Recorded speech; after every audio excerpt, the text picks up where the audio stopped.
Hi, my name is Sarah Williams, and I am recording this video for my professor of the International Business course at Tarleton University. We are discussing Chapter 6, which is the Political Economy of Trade. In this chapter, we are discussing the General Agreement on Tariffs and Trade, the World Trade Organization, tariffs, dumping, anti-dumping, and in this chapter we also have to discuss and answer a few questions about the article Down with Dumping. So in order to do that, first I was going to talk about what dumping is. So our textbook definition of dumping is the exportation of a product at a price either lower than the price that the product normally commands in the domestic market or lower than the cost of production. So that means that's using the U.S. as an example. Another company within a country is importing goods to the United States at a really low cost that we cannot make or that we cannot produce here at that cost. It's being sold cheaper, and it is affecting the business of that specific product for the manufacturers here in the United States. So the World Trade Organization cannot punish the actual country that's doing the dumping on the United States because it's the act of a single company and not the country itself. So in order to even say that another country is dumping a product on us, we have to prove three different things. So the first one is that dumping is actually occurring.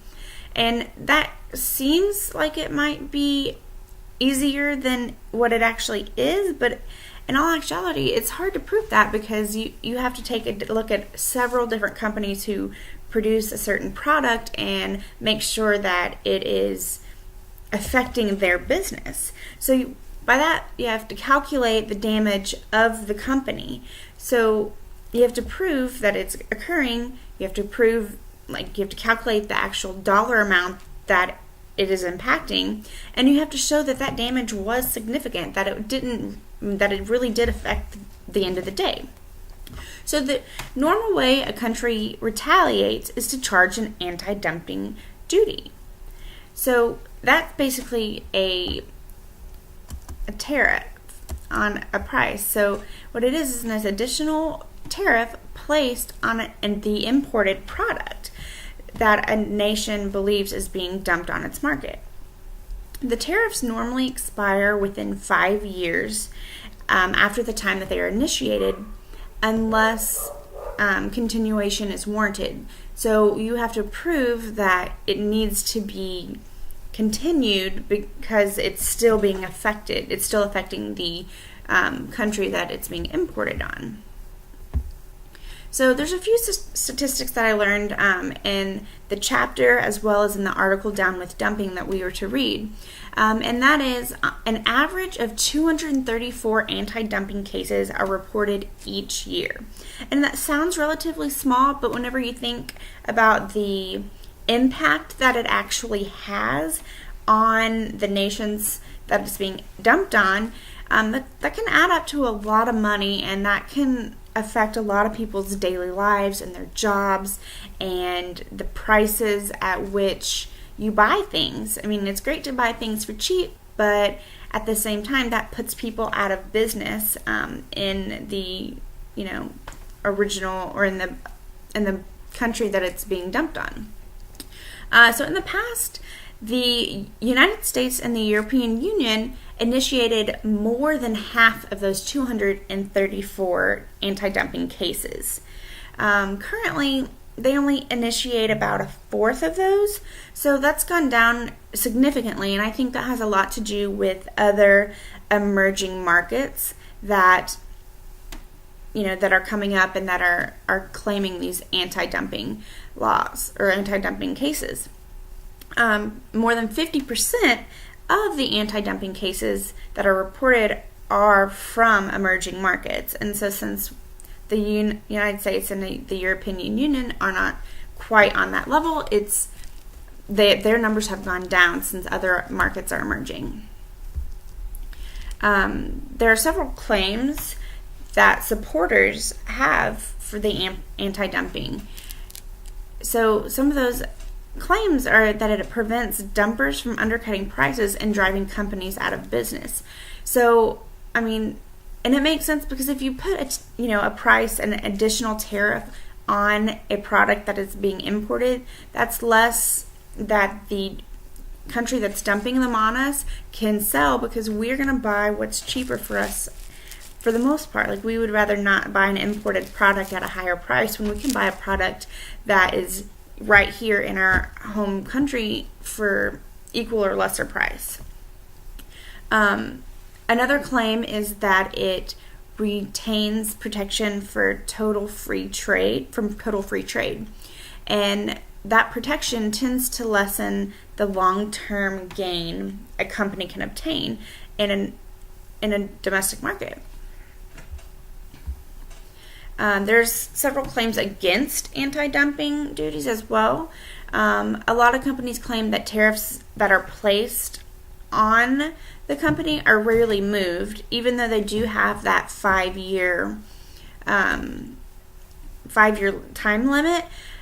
There's companies that just claim that they don't go away because of the continuations, and after, like, you get your hearing for the tariff, and then it can be postponed and postponed and postponed. Companies claim that it costs a lot of money to fight, and I don't know on the national level about how much that would be per case, but I could only imagine, just thinking about, court cases and how much lawyers cost and how much time and energy that you would have to put into fighting this as opposed to selling your product. The cost is going to go up, and it's going to keep going up. So not only is it going to cost the company, it's going to cost the company more to produce that product. It's going to cost the company more to sell that product. And not only, so they're spending money on fighting the tariff, and then they're also spending money on the higher cost of production, and also that raises the cost of price for consumers as well, because of all of these fees and taxes that are going into it. There's a case that I was looking up during my research for this, and it was actually a case that was proposed by Wilbur Ross in November 2007 is when he officially announced the investigation into the Chinese government. So he said that the Chinese government has been dumping Ally aluminum sheets into the United States, and that cost of imported Ally aluminum is over $600 million. That's a lot of money. And so the Commerce Secretary has said that, that the Chinese government is selling this aluminum to the U.S. at far less than a fair value. And it's suffering, making the United States suffer, because, the producers that produce the aluminum, like I said, have to, they can't sell their product because the Chinese government is selling theirs here for way cheaper than we can produce and sell and manufacture aluminum. And this has been an ongoing issue that we've been dealing with, or I didn't even know about it until tonight, but we've been dealing with it for several years. I think they said in the article it dated all the way back to 2006 is when the investigation, when it was starting to be investigated, but the actual investigation into the anti-dumping was launched in November of 2017. So that was only a few months ago. And they are not even going to be having the preliminary hearing for the anti-dumping until April 2018. So I believe in the textbook it said that you have to have, I think it said 12 months for the first hearing, and then you have up to 15 months if there's another pushback. And if I know anything about the court system, there's always setbacks and pushbacks and reschedules. So there was actually supposed to be a preliminary countervailing duty hearing this month in February. However, I couldn't find any information if it was postponed or even if they happen to have had it. That's just an additional tax that they want to add on to the product, so that way we can hopefully the cost for our producers here in the United States will be able to go down a little bit, hopefully for us, but also just that they want to sell their product. If those people lose their jobs because we can't sell any aluminum, then that's going to affect a lot of people's lives. So the first question that the Down with the Dumping article stated that I wanted us to ask is about people buying products here in America and people buying products versus, American made versus cheaply made. So the question actually states, people love finding a bargain on their favorite items while shopping, but few people would likely want these items made in the home market, which would create jobs, if it meant paying a higher price for them. Do you agree with the sentiment, and explain? And I completely agree with that statement, because who wants to pay more for anything? If you have product A and product B, you're going to go with the cheaper one most of the time, or at least I would, because, that's more money, right? So even though I think it would I know that it creates jobs here in America, it's an issue that I don't see face to face in my daily life, because price is an important factor, and I've never not had to worry about not having a job, so I'm very thankful for that. And I think that has a lot to do with my decision in that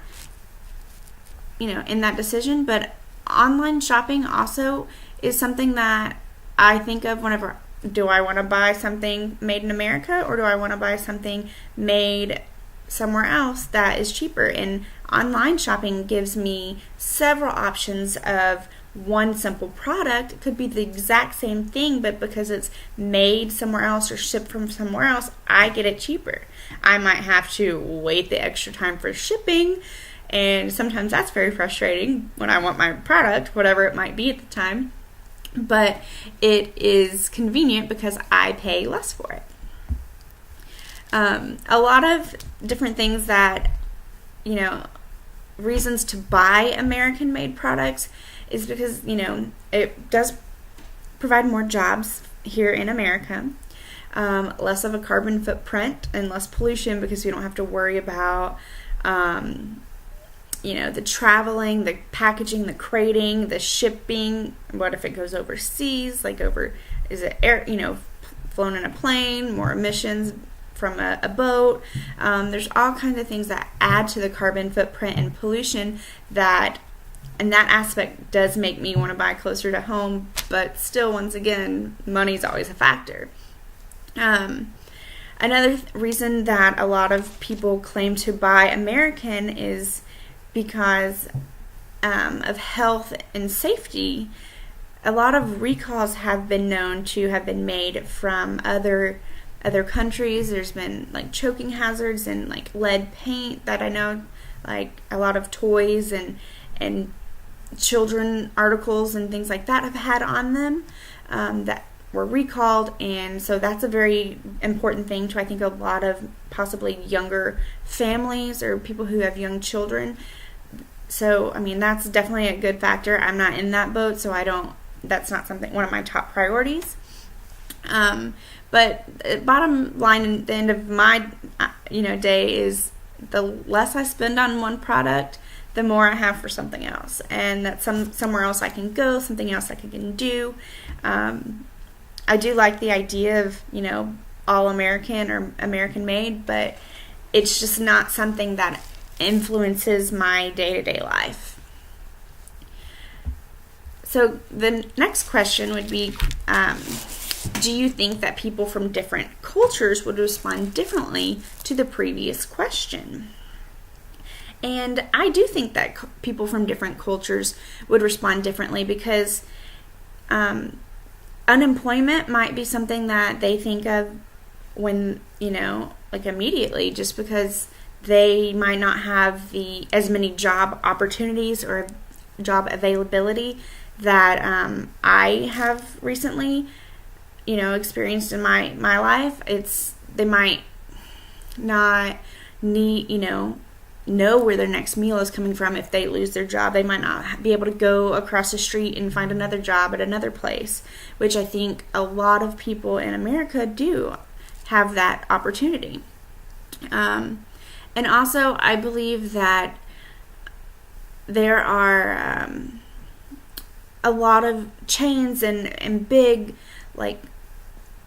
companies that are really well known here in America, that people are kind of ingrained in people's head, whether it's from advertisement, on the radio, on the commercials, everywhere. Like, you see them in magazines, you see all kinds of ads in your everyday life, billboards that are advertising these well-known companies.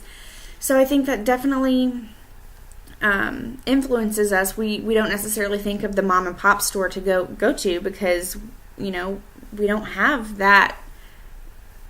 Well, we have more big chains, so I think that's just something that we definitely think of.